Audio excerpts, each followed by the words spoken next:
Yeah, peace to you. Yeah, I just want to explain that God's name is basically the same in all faiths. So here is the evidence.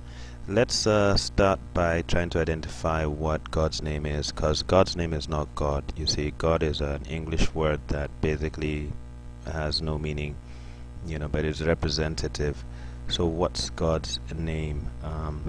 Here we are gonna. This is the Passion of Christ, Mel Gibson's movie, and we are gonna listen to what God's name is right here in a minute. So anytime you wanna find out the pronunciation, you can hear it from here.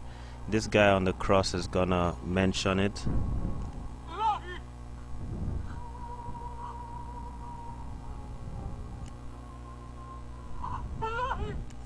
All right. I believe you heard that.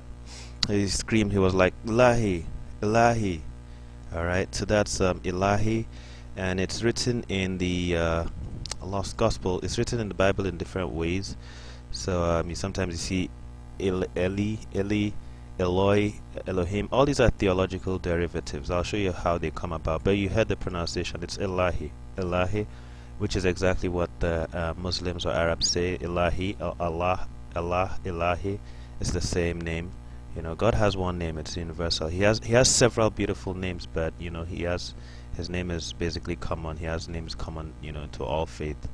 Alright, so right now I'm on understandingchrist.com.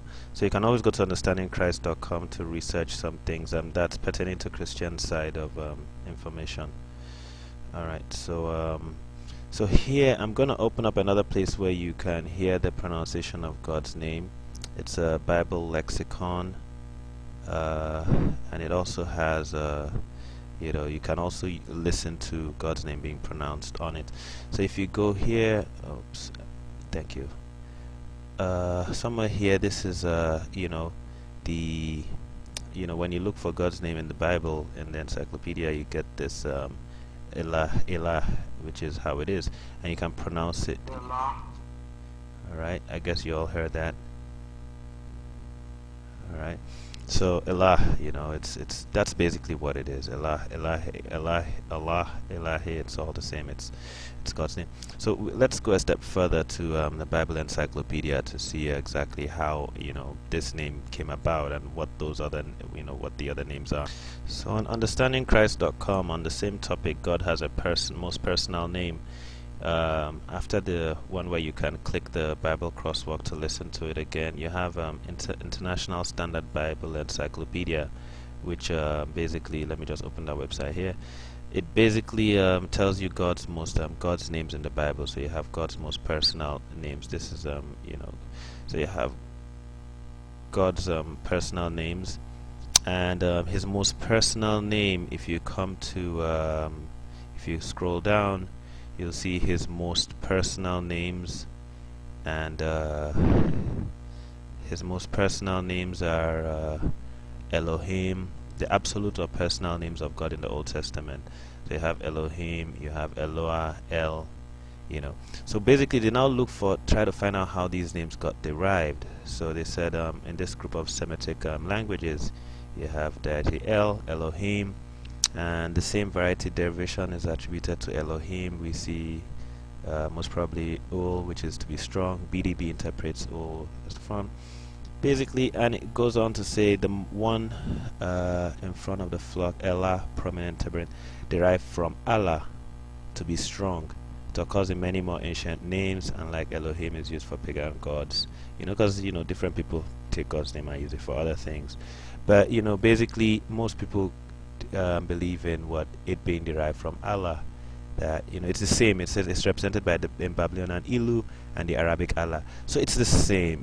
There's some people just try to create divisions between Muslims and Christians and everything. And the Jews know the name; they know it quite right. Muslims know the name, but basically most Christians have forgotten, even though that's what it is in most Bible encyclopedia. But nobody looks that far, and people just don't even know that this is what God's name is everywhere. The funny thing is, even in old Bibles, it used to be written that way. And this is like an old Bible. This is on understandingchrist.com, and you see right here, Elohim, sometimes Eloh or Allah, English form English form God, the first of the three primary names of deity, El, strength, to be strong, from Allah, Allah, to swear. So it used to be there, but if you look at a new Bible, boom, they took it out and they replaced it with Elohim, because some people just wanted to create some division and separation, and just try to make it seem as if Muslims and Christians are so far apart, whereas we are all brothers. So it's the El, when you have Eli, Eloi, all those funny things in the Bible, those are theological derivatives. The root word is Allah or Elah, and they just derive these other names so that you don't know where it is. So there was because of guarding the commandment, the Jews at a point they struggled to hide God's name. And then you have the tetramageddon, or what's that thing called? I can never pronounce it right, but the Yahweh, when you say Yahweh, of course it's not Jehovah, because J is a new word, the Anglo-Saxon, Norman Saxon, whatever, period. That's when the J was formed, and the V, so it's not Jehovah, that's not the word.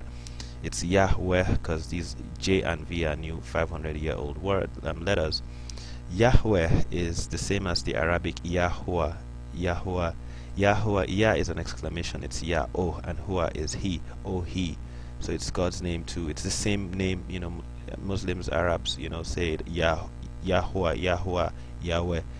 God's name is basically the same. Hindus have the same name.